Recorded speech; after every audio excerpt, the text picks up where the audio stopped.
कपड़े चुराने वाली चुड़ैल। हबलू नाम का लड़का अपने माता पिता के साथ रहता था। हबलू के 2 छोटे छोटे भाई बहन थे और उसका परिवार बेहद ही गरीब था। माता पिता कपड़े धोने का काम करते थे, जिससे उनका गुजारा बड़ी ही मुश्किल से चलता था। कुछ दिनों से हबलू के माता पिता की तबीयत खराब होने की वजह से उसे ही नदी पर जाकर कपड़े धोने पड़ते थे। एक दिन की बात है, हबलू नदी के किनारे बैठकर कपड़े धो रहा था। ये जिंदगी भी कोई जिंदगी है, लोगों के कपड़े धोना। अगर कपड़े अच्छे से ना धुले तो लोग कितना सुनाते हैं और ऊपर से उल्टा पैसे भी नहीं देते। कपड़े धोने की वजह से नदी का पानी गंदा हो जाता है। उसी नदी में एक चुड़ैल रह रही होती है। जब वो नदी का पानी गंदा देखती है तो गुस्से से पागल हो जाती है। कौन है जो मेरे रहने की जगह को गंदा कर रहा है? अभी जाकर बताती हूँ उसे। हबलू नदी में कपड़े धोकर उन्हें वहीं पेड़ से बंधी रस्सी पर सूखने के लिए डाल देता है और वहीं पेड़ के नीचे कपड़े सूखने तक उनका इंतजार करने लगता है। हबलू को पता ही नहीं चलता कि बैठे बैठे कब उसकी आंख लग गई और कुछ ही देर में चुड़ैल भी नदी से निकलकर आ जाती है।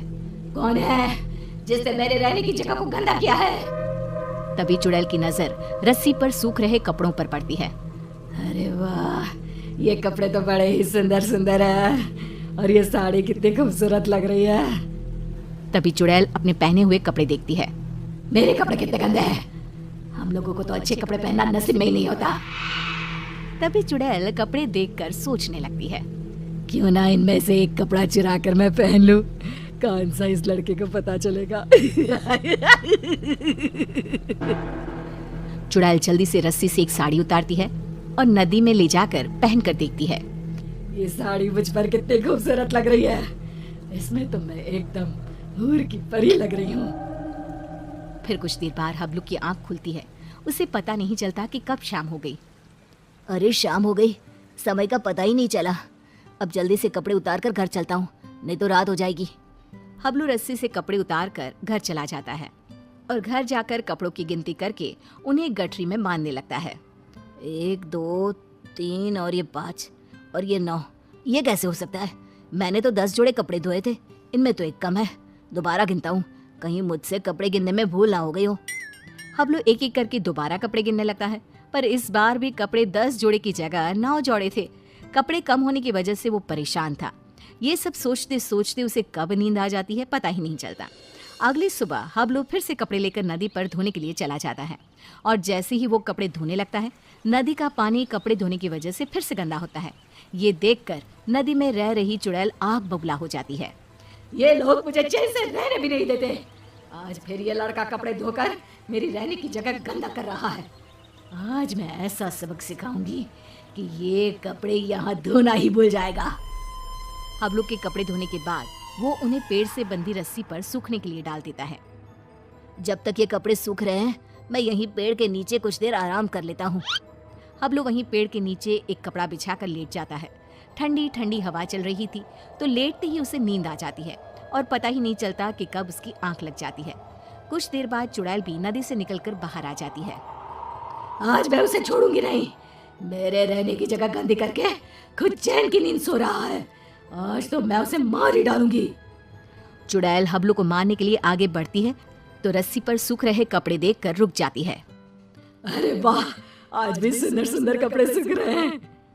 चुड़ैल रस्सी से एक अच्छी सी साड़ी उतारती है, नदी में ले जाती है और पहनकर देखने लगती है। ये साड़ी तो मुझ पर कैसे भी ज्यादा सुंदर लग रही है। वो चुड़ैल साड़ी पहनकर नाचने लगती है। मेरा पिया घर आया ओ राम जी, मेरा पिया घर आया ओ राम जी। अब तो जब भी कपड़े धोकर सुखाया करेगा, मैं चुपके से जाकर इसके कपड़े चुरा लिया करूंगी और पहन लूंगी। उस लड़के को पता भी नहीं चलेगा कि उसके कपड़े कौन चुरा कर ले जाता है। और अगले दिन नदी का गंदा पानी देखकर चुड़ैल फिर से बाहर आती है और फिर से देखती है। ये लड़का आज भी कपड़े सुखाकर सो रहा है। इस तरह से चुड़ैल हर रोज चुपके से जाती, एक अच्छा सा कपड़ा उठाती, नदी में ले जाती, पहनकर देखती और खुश होती। जब हबलू सोकर उठता तो वो एक जोड़ी कपड़े गायब पाता। कपड़े चोरी होने की वजह से हबलू बहुत ज्यादा परेशान हो जाता है। समझ में नहीं आ रहा कि मेरे कपड़े कौन चुरा कर ले जाता है। अगले दिन हमेशा की तरह वो कपड़े धोता है और उन्हें पेड़ से बंधी रस्सी पर सूखने के लिए डाल देता है और पेड़ के नीचे कपड़ा बिछाकर लेट जाता है। सोचने लगता है कि आखिर कौन है जो मेरे कपड़े चुरा रहा है और मुझे पता भी नहीं चलता। ये सब सोचते हुए हबलू को नींद आ जाती है।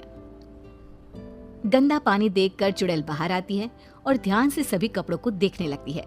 तभी उसे एक लाल रंग का सुंदर सा लहंगा पसंद आता है और वो उसे अपने ऊपर लगाकर देखने लगती है। ये लहंगा तो बहुत ही सुंदर है, इसे पहनकर तो मैं रानी लगूंगी, रानी। इस लहंगे को पहनकर अपनी चुड़ैल सहेलियों को जाकर दिखाऊंगी। जब वो मुझे इस लाल लहंगे में देखेंगी तो मुझसे जल बुन जाएंगी। इससे पहले कि ये लड़का सोकर उठे, मुझे ये लहंगा चुरा कर नदी में ले जाना चाहिए।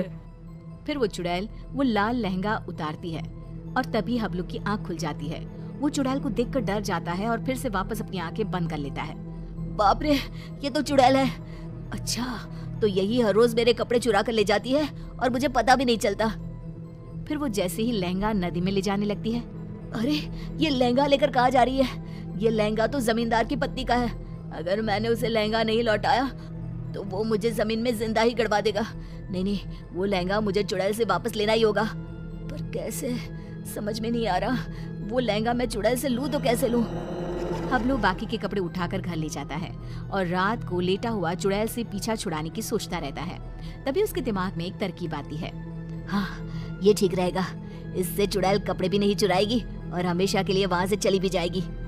फिर जैसे ही सुबह होती है, हबलू हमेशा की तरह कपड़े धोकर रस्सी पर सूखने के लिए डाल देता है और पेड़ के नीचे जाकर सोने का नाटक करने लगता है। लगता है आज फिर इस लड़के ने कपड़े धोए हैं। चुड़ैल नदी से निकलकर बाहर आती है तो देखती है कि रस्सी पर केवल आज दुपट्टे ही दुपट्टे सूख रहे हैं। ये क्या, आज सिर्फ दुपट्टा? कोई बात नहीं, आज मैं इसे ही ओढ़ लेती हूँ। जैसे ही चुड़ैल रस्सी से दुपट्टा उतारकर उड़ती है, उसके पूरे शरीर पर खुजली होने लगती है। मर गई रे, ये मुझे खुजली क्यों हो रही है? अरे कोई तो कुछ तो करो। हबलू आंखें बंद करके सब कुछ देख रहा होता है। अब आएगा मजा। बड़ा रोज कपड़े चोरी करके पहनती थी, अब पहन कर देख कपड़े। आज इस चुड़ैल को पता चलेगा कपड़े चोरी करके पहनने का नतीजा। आज के बाद ये कपड़े चोरी करना भूल जाएगी और फिर कभी जिंदगी में किसी के कपड़े नहीं चुराएगी। चुड़ैल इधर उधर भागने लगती है। खुजली, खुजली, अरे बचाओ, मेरे शरीर पर खुजली हो रही है। अरे मर गई मैं। अरे कोई तो मुझे बचाओ, मुझे नहीं पहनना ये दुपट्टा। अरे इससे तो मेरे शरीर में खुजली होने लगी है। अरे मुझे नहीं चाहिए इस लड़के के कपड़े। और चुड़ैल नदी में जाती है और सारे कपड़े लाकर वहीं डालकर भाग जाती है। और फिर वो हबलू तो क्या, किसी और को भी कभी परेशान नहीं करती।